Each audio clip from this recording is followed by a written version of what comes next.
سيئات أعمالنا من يهده الله فلا مضل له ومن يضلل فلا هادي له وأشهد أن لا إله إلا الله وحده لا شريك له وأشهد أن نبينا محمدا عبده ورسوله يا أيها الذين آمنوا اتقوا الله حق تقاته ولا تموتن إلا وأنتم مسلمون يا أيها الناس اتقوا ربكم الذي خلقكم من نفس واحدة وخلق منها زوجها وبث منهما رجالا كثيرا ونساء واتقوا الله الذي تساءلون به والأرحام إن الله كان عليكم رقيبا يا أيها الذين آمنوا اتقوا الله وقولوا قولا سديدا يصلح لكم أعمالكم ويغفر لكم ذنوبكم ومن يطع الله ورسوله فقد فاز فوزا عظيما أما بعد فإن أصدق الحديث كلام الله تعالى وأحسن الهدي هدي نبينا محمد صلى الله عليه وسلم وإن شر الأمور محدثاتها وكل محدثات بدعة وكل بدعة ضلالة وكل ضلالة في النار أما بعد.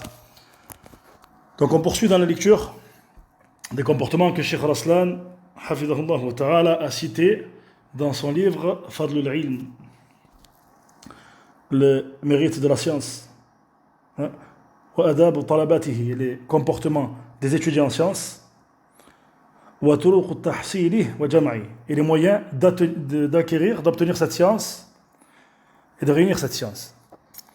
On a parlé lors des cours précédents de ce qui est relatif à l'ikhlas, et c'était le premier comportement que Cheikh a cité. On a rappelé de l'importance de l'ikhlas, et on a parlé juste après, dans un deuxième temps, on a fait une parenthèse au sujet de ces comportements à cause de l'importance de l'ikhlas, et on a cité des moyens, 10 moyens qui te permettent de concrétiser l'ikhlas, c'est-à-dire le fait de vouer un culte pur exclusif pour Allah tabaraka wa ta'ala. On va parler désormais du deuxième comportement que Cheikh a cité, et c'est notamment que الاشتغال بتطهير الظاهر والباطن من شوائب المخالفات, le fait de se préoccuper par le fait de purifier l'extérieur et l'intérieur de tout ce qui pourrait contredire, entacher ceci. Donc on va citer la parole de Cheikh et on va parler dans un premier temps de la purification extérieure et dans un deuxième temps de la purification intérieure. فقال الشيخ على طالب العلم أن يطهر ظاهره بمجانبة البدعة وبالتحلي بسنن رسول الله صلى الله عليه وسلم في أحواله كلها والمحافظة على الوضوء ونظافة الجسم والمظهر من غير تكلف وعلى قدر المستطاع. Parmi ce que Cheikh a cité, c'est le fait qu'il incombe l'étudiant en sciences de purifier son extérieur. L'extérieur, c'est-à-dire des actes qu'il accomplit, et de par le fait de s'écarter des innovations, de par le fait de s'embellir des sunnah, des sunan, donc de la sunna du prophète sallallahu alayhi wa sallam, des actes que le prophète sallallahu alayhi wa sallam a effectués, dans tous ces états, de par le fait de veiller à préserver les ablutions al-wudu, de par le fait de nettoyer son corps et son apparence sans exagération en fonction de sa capacité. On va citer quelques-unes des paroles que Cheikh a citées dans ce qui est en relation avec la purification de l'extérieur. Et il a dit وَطَهَارَةُ الظَّاهِرِ بِاتِّبَاعِ السُنَّةِ. Ça, c'est quelque chose qui est très important. Lorsqu'on parle de purification extérieure, on va parler bien évidemment de ce qui est en relation avec le fait de se purifier, le fait de s'embellir, le fait de se parfumer. Ces points qui font partie de la sunna. Le Cheikh rappelle et il dit la purification de l'extérieur a lieu par le fait de suivre la sunna. Et le fait d'écouter de manière correcte, de se taire et d'écouter de manière correcte, c'est-à-dire ce qui est en relation avec la science qui est transmise. Et le fait de se nettoyer le vêtement et le corps. Il dit ceci est demandé pour tout musulman. Et ceci est encore plus demandé, cette chose est encore plus demandée pour ce qui concerne l'étudiant en sciences. Car la science, quelque chose qui lui indique les voies du bien. On va citer quelques-unes des paroles que Cheikh a citées. Parmi ce que Cheikh a cité, le hadith, la parole du prophète sallallahu alayhi wa sallam, donc dans le hadith de Abdullah ibn Mas'ud radiyallahu anhu, la parole du prophète sallallahu alayhi wa sallam lorsqu'il a dit sallallahu alayhi wa sallam la yadkhulu al-jannah man kana fi qalbihi mithqalu dharratin min kibr. Il a dit sallallahu alayhi wa sallam ne rentre pas au paradis celui qui a dans son cœur équivalent du poids d'une fourmi d'orgueil. قال رجل إن الرجل يحب أن يكون ثوبه حسنا ونعله حسنا. Voilà qu'un homme a questionné le prophète sallallahu alayhi wa sallam et qui lui dit, certes l'homme aime le fait que ses vêtements soient beaux, que ses sandales soient belles. Voilà que le prophète sallallahu alayhi wa sallam lui dit alors, إن الله جميل يحب الجمال الكبر بطر الحق وغمط الناس. Le prophète sallallahu alayhi wa sallam lui répondit que ce qui était voulu par l'orgueil qu'il a mentionné, ce n'est pas le fait d'avoir des beaux vêtements ou des belles sandales ou des belles chaussures. Il a dit sallallahu alayhi wa sallam, Inna Allah jamil, certes Allah est beau et il aime la beauté, yuhibbul jamal. Et il a dit, il a défini al-kibr, l'orgueil, par sa parole, batarul haq wa ghamtun nas. Puis, Cheikh Raslan a cité la parole de l'imam al-Nawawi au sujet de sa parole, sallallahu alayhi wa sallam, batarul haq. Il a dit, l'imam al-Nawawi a dit, daf'uhu wa inkaruhu tarafu'an wa takabbura. Ce qui est voulu par le fait de rejeter la vérité, batarul haq, c'est le fait de rejeter la vérité, le fait de la rejeter par orgueil, de par le fait que la personne passe preuve du fait d'orgueil, du fait de se sentir au-dessus. Et il a dit concernant la parole du prophète sallallahu alayhi wa sallam, ghamtun nas ma'nahu ihtiqaruhum. Le sens de la parole du prophète sallallahu alayhi wa sallam, ghamtun nas, c'est le fait de mépriser les gens. Donc c'est ce qui est voulu par l'orgueil que le prophète sallallahu alayhi wa sallam a mentionné dans ce hadith. Puis Cheikh a dit, Cheikh Raslan nous cite par la suite, il nous dit وقد كان النبي صلى الله عليه وسلم يحب الطيب ويحرص عليه فعن موسى بن أنس بن مالك عن أبيه قال كان لرسول الله صلى الله عليه وسلم سكة يتطيب منها. Puis Cheikh a rappelé que le prophète صلى الله عليه وسلم aimait le parfum. Il aimait le parfum. Il nous a rappelé le hadith de Moussa ibn Anas ibn Malik, selon son père, qui nous dit que le prophète sallallahu alayhi wa sallam avait ce qu'on appelle sukka. Il nous cite la parole juste après, ce qui est voulu par le terme sukka, ou alors c'est un parfum qui a une bonne odeur, ou alors c'est un parfum qui a une bonne odeur, ou alors c'est le récipient dans lequel est contenu le parfum. Donc il avait ce parfum, ou alors ce récipient qui contient ce parfum, ce qui est voulu à travers le terme sukka, à travers lequel il se parfumait sallallahu alayhi wa sallam. Puis Cheikh Raslan a rappelé que Cheikh al-Albani a cité que ce hadith est rapporté par Abu Daoud avec une chaîne de transmission qui est authentique. أخرجه أبو داود بإسناد صحيح على شرط مسلم, selon les conditions de Muslim. Il a rappelé le sens de ce cas comme on l'a cité. Puis Cheikh Raslan cite un autre hadith et nous dit وكان النبي صلى الله عليه وسلم يكره الريح الخبيثة وينفر منها. فعن جابر رضي الله عنه قال رسول الله صلى الله عليه وسلم من أكل من هذه البقلة أي الثوم. وقال مرة من أكل البصل والثوم والكراث فلا يقربن مسجدنا فإن الملائكة تتأذى مما يتأذى منه بنو آدم. Il rappelle ce hadith, il rappelle dans un premier temps que le prophète sallallahu alayhi wa sallam détestait les mauvaises odeurs. Et il nous rappelle le hadith de Jabir, dans lequel il nous rappelle que le prophète sallallahu alayhi wa sallam a dit quiconque a mangé de cette nourriture, de cette épice, de cette nourriture, min hadhi al-baqla, c'est-à-dire l'ail. Et il a dit une fois, quiconque a mangé de l'oignon et de l'ail et du poireau, qu'il n'approche pas nos mosquées. Certes, les anges sont touchés, c'est-à-dire les anges sont impactés, et dans le sens où ceci nuit aux anges, tata'adha. Certes, les anges éprouvent une nuisance de par, à travers ce dont quoi éprouvent une nuisance les enfants de Adam. Donc on voit que le prophète sallallahu alayhi wa sallam a mis en garde contre ce qui est en relation avec la mauvaise odeur. Les gens de science rappellent, notamment concernant ces nourritures, notamment l'oignon, et là il s'agit notamment du fait que lorsqu'elles sont mangées alors qu'elles sont crues, voilà que l'impact de leur odeur est important. ثم قال الشيخ وقد نهى النبي صلى الله عليه وسلم أن يترك المسلم قص شاربه أو تقليم أظفاره أو حلق عانته أو نطف إبته أكثر من 40 ليلة. فعن أنس بن مالك رضي الله عنه قال وقت لنا في قص الشارب وتقليم الأظفار ونطف الإبت وحلق العانة ألا نترك أكثر من 40 ليلة. رواه مسلم. Cheikh Hassan a rappelé que le prophète sallallahu alayhi wa sallam a interdit aux musulmans le fait de dépasser 40 jours dans les points suivants, dans le fait de tailler la moustache. Attention, un point qui est important ici, on ne parle pas de raser la moustache, mais on parle de tailler la moustache. également dans le fait de se couper les ongles, également dans le fait de se raser les poils du pubis, également dans le fait d'ôter les poils sous les aisselles. Voilà que le prophète sallallahu alayhi wa sallam a interdit pour toutes ces choses le fait de dépasser 40 jours, comme Anas ibn Malik l'a rappelé dans le hadith rapporté par l'imam Muslim.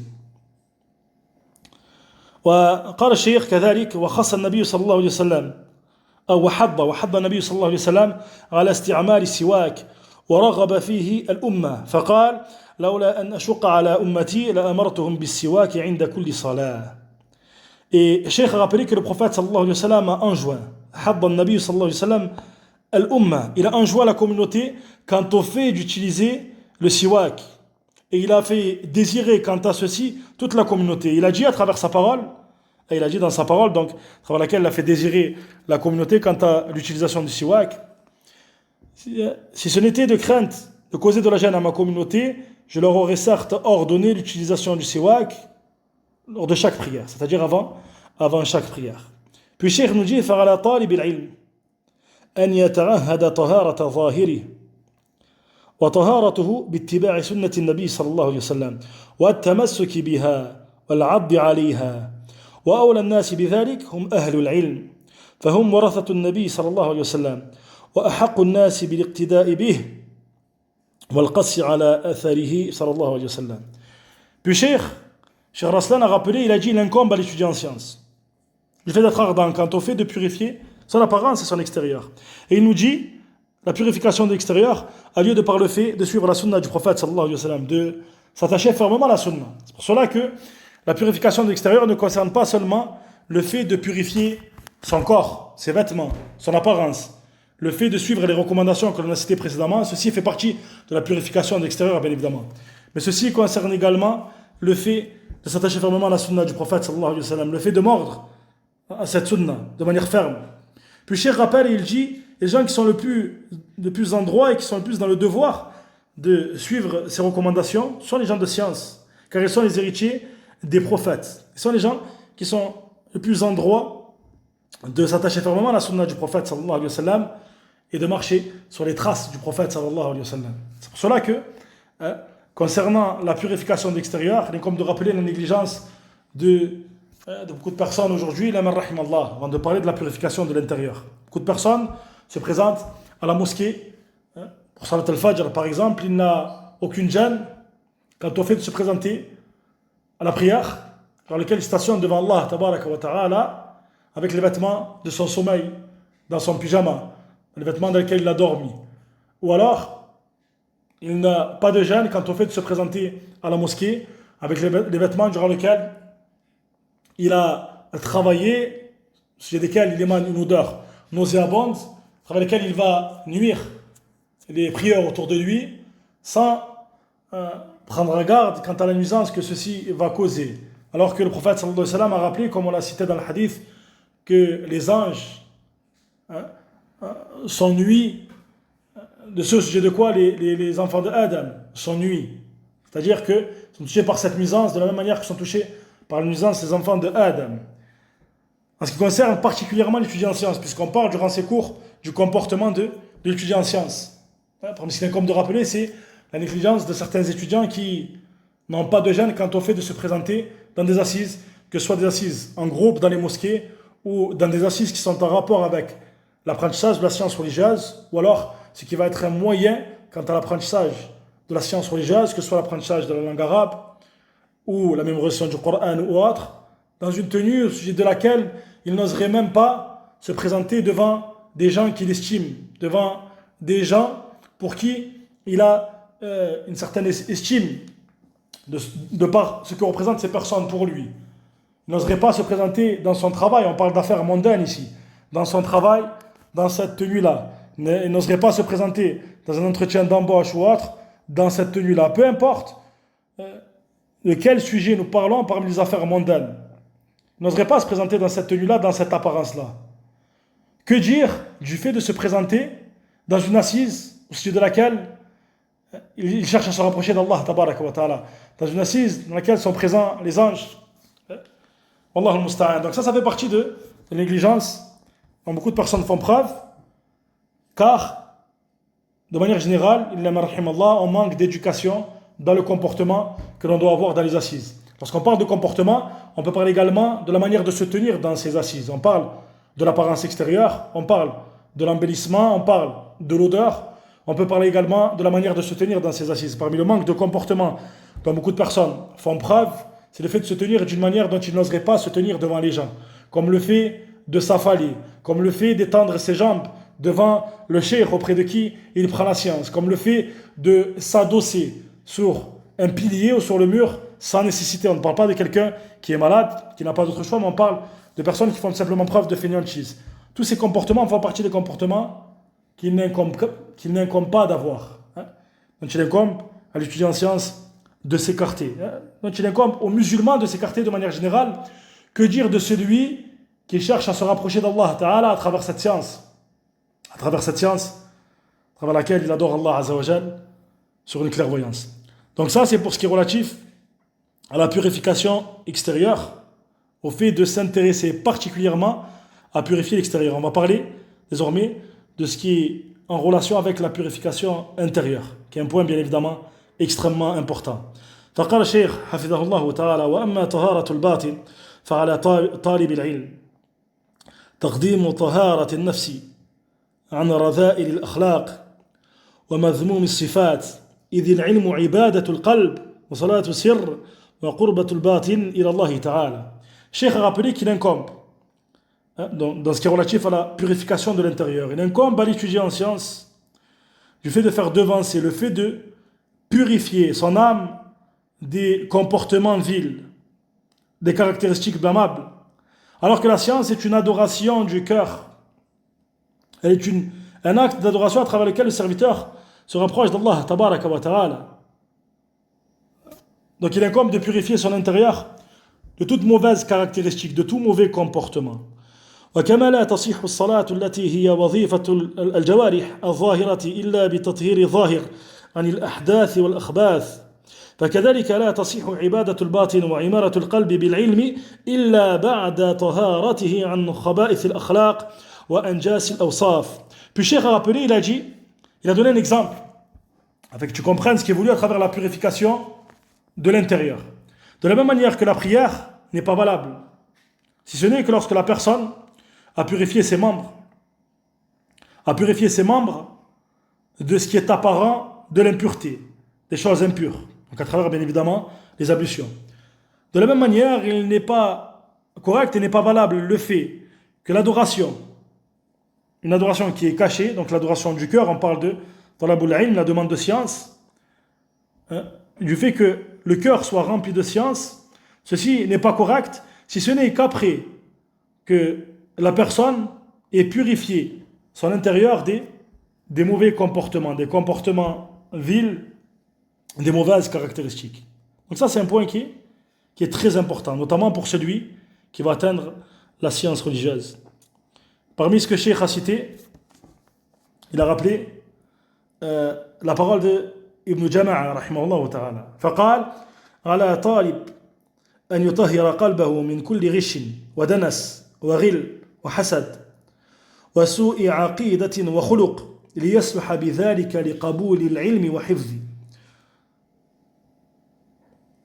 Il a rappelé, rahimahullah, il a dit parmi ce qu'Ibn Jama'a a cité, il a dit, il incombe à l'étudiant en sciences, le fait de purifier son cœur de toute forme de rancœur ou de rancune, de toute forme de jalousie, de toute mauvaise croyance et de tout mauvais comportement, afin que ceux-ci soient plus enclins à accepter la science et à la mémoriser. C'est pour ça qu'aujourd'hui on remarque que la communauté est beaucoup touchée par ces maladies, l'amrad al-nafsiyya, ces maladies qui touchent la personne, que ce soit en rapport avec les wasawis. On remarque que beaucoup de personnes sont touchées par ces mots AUX, pluriel de mal, aujourd'hui. Et il incombe à la personne de faire une introspection de sa propre personne, de faire les comptes de sa propre personne. Et c'est pour ça qu'il y a une règle au sein des gens de science, les gens de science rappellent, ils disent at-takhliya qabla at-tahliya. Ce qui incombe, c'est le fait de purifier avant le fait d'orner. Et cette règle, elle est obtenue à travers la parole d'Allah Ta'ala. ومن يكفر بالطاغوت ويؤمن بالله فقد استمسك بالعروة الوثقى. Quiconque mécroit au taghut et croit en Allah, et c'est certes attaché à l'anse la plus solide. C'est-à-dire qu'il fait partie du caractère complet de la concrétisation du tawhid. Lorsqu'on parle du tawhid, avec ce qu'on appelle al-nafi wal-ithbat, la négation et l'affirmation, le fait de purifier, la purification de tout ce qui pourrait entacher le caractère complet du tawhid, avant le fait d'orner par la croyance et par le fait de concrétiser l'adoration d'Allah tabaraka wa ta'ala sans rien lui associer. Donc c'est pour cela que l'étudiant en sciences, alors qu'on parle particulièrement ici de l'étudiant en sciences, se doit d'être ardent quant au fait de s'écarter de toute caractéristique mauvaise, que ce soit de la jalousie, de la rancune, de la rancune, toute mauvaise caractéristique blâmable, une mauvaise aqida bien évidemment avant toute chose, puisque la aqida c'est ce qu'il y a de plus important pour l'étudiant en sciences et pour les musulmans de manière générale. Tout mauvais comportement qui pourrait entacher et faire obstacle quant au fait d'atteindre la science. Car il se peut que ces mauvaises caractéristiques soient un obstacle quant au fait d'atteindre la science. Parmi ce que Cheikh a cité, il a cité la parole de l'imam Shafi'i, rahimahullah ta'ala. Il a cité deux vers. Et il a dit, donc l'imam Shafi'i, شكوت إلى وكيع سوء حفظي فأرشدني إلى ترك المعاصي وأخبرني بأن العلم نور ونور الله لا يهدى لعاصٍ. Il a dit l'imam Shafi'i dans ces deux vers. Et comme de méditer alors qu'on parle d'un des plus grands savants de la communauté, l'imam Shafi'i. Et s'il a dit cette parole, que dire de moi ainsi que de toi? Il a dit شكوت إلى وكيع سوء حفظي. Je me suis plaint au plaid de Waki', et Waki' était le cheikh de l'imam Shafi'i. Je me suis plaint de ma mauvaise mémorisation. فأرشدني إلى ترك المعاصي. Il m'a indiqué le fait de délaisser les désobéissances. وأخبرني بأن العلم نور. Et il m'a informé, c'est-à-dire son cheikh Waki' lui a informé que la science est certes une lumière. وَنُورُ اللَّهِ لَا يُهْدَى لِعَاصٍ. Et la lumière d'Allah n'est pas octroyée, n'est pas accordée à celui qui désobéit. C'est pour ça qu'Allah Ta'ala nous dit dans le verset مَا جَعَلَ اللَّهُ لِرَجُلٍ مِنْ قَلْبَيْنِ فِي جَوْفِهِ. Allah n'a pas mis deux cœurs à l'intérieur de la personne.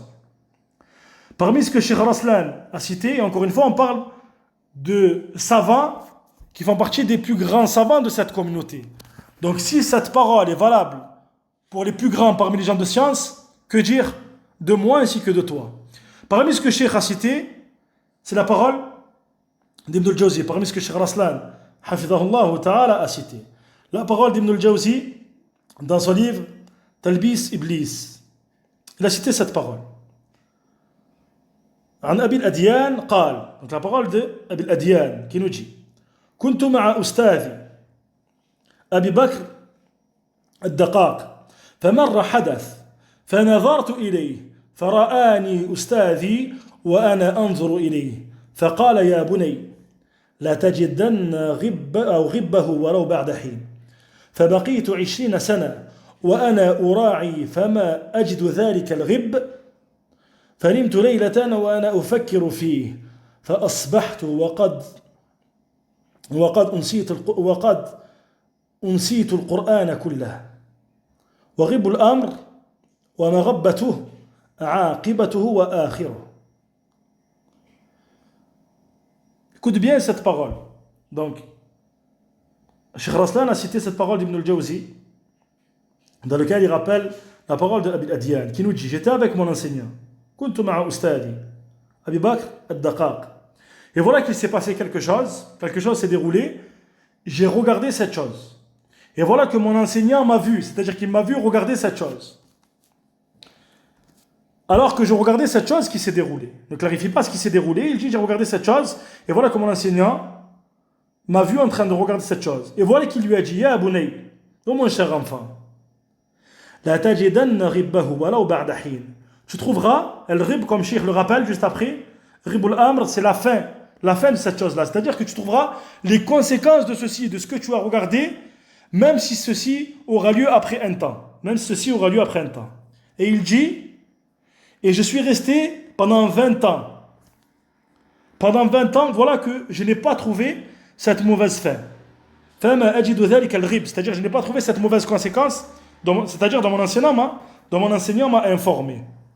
Voilà que j'ai dormi une nuit, voilà que j'ai dormi une nuit, et que j'ai médité et j'ai réfléchi quant à ceci, c'est-à-dire quant à cette affaire, quant à ce qui s'est déroulé. Voilà qu'au matin, voilà que le matin, j'ai oublié l'intégralité du Coran. Allahu Akbar. Voilà que son cheikh l'a mis en garde quant à cette chose qu'il a regardée, qu'il n'aurait pas dû voir. Et ceci nous prouve quoi? Le danger de ne pas préserver son regard des choses interdites. On parle de quelqu'un qui a mémorisé l'intégralité du Coran. Comment on comprend ceci? On comprend ceci de par le fait qu'il a dit « J'ai oublié l'intégralité du Coran ». Quand est-ce que ceci a eu lieu? 20 ans après. Il est resté, pendant 20 ans, il n'a pas vu les conséquences de cet acte. Et voilà que 20 ans après, il a subi les conséquences de cet acte dont son enseignant l'avait mis en garde. Allahu Akbar. Puis Cheikh Raslan nous dit إذا عرفت مراتب العلوم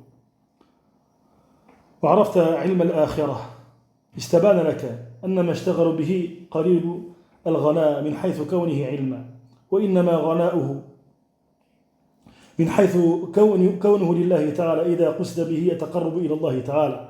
Puis Cheikh a mis en garde, c'était une parole juste avant, il a mis en garde contre le fait de prétendre que telle ou telle personne parmi les gens de science fait preuve ou a des manquements concernant ce domaine, ce qui n'est pas convenable bien évidemment pour étudier en sciences. Il nous dit lorsque tu vois les degrés de la science, lorsque tu vois lorsque tu prends en considération et tu prends connaissance de cette science qui est en relation avec l'au-delà de l'akhira,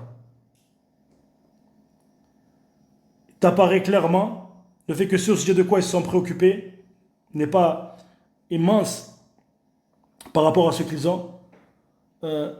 ont accompli, notamment lorsqu'ils voulaient à travers ceci le fait de se rapprocher d'Allah tabaraka wa ta'ala. Donc il met en garde contre le fait, la parole qu'il a citée juste avant, fait une قلت إني أرى جماعة من العلماء الفقهاء المحققين برزوا في الفروع والأصول وعدوا من جملة الفحول أخلاقهم ذميمة لم يتطهروا منها. Lorsque tu vois que certains parmi les gens de science qui ont concrétisé la science, qui ont été d'éminents savants concernant le furu', al-usul, les branches et les fondements de la science, que certains parmi les comportements ne s'étaient pas purifiés de ceci, il a mis en garde contre cette parole-là et il a clarifié ce qui est correct concernant cette méthodologie.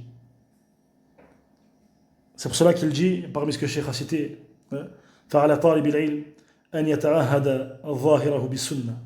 Mais comme à l'étudier en science, le fait de s'attacher fermement dans ce qui relève l'extérieur, s'attacher fermement à la sunna, de s'attacher fermement, comme on l'a dit, dans ce qui est en relation avec la purification de l'extérieur. وَبَاطِنَهُ بِالرِّعَايَةِ, et le fait d'être ardent quant au fait de préserver son intérieur. حَتَّى يَفْتَحَ اللَّهُ تَعَالَى عَلَيْهِ مِنَ الْعِلْمِ أَنْوَارَهُ. Et c'est jusqu'à ce qu'Allah tabaraka wa ta'ala lui permette d'obtenir les lumières de la science. وَمِنَ الْحِكْمَةِ كُنُوزَهَا, et d'obtenir les trésors de la sagesse. وَذَلِكَ فَضْلُ اللَّهِ يُؤْتِهِ مَنْ يَشَاءُ وَاللَّهُ ذُو الْفَضْلِ الْعَظِيمِ. Telle est la grâce d'Allah tabaraka wa ta'ala qu'il accorde à qui il veut. Et certes, Allah ta'ala est celui qui possède la grâce immense subhanahu wa ta'ala. والله تعالى أعلم وأحكم. سبحانك اللهم وبحمدك أشهد أن لا إله إلا أنت أستغفرك وأتوب إليك وآخر دعوانا الحمد لله رب العالمين.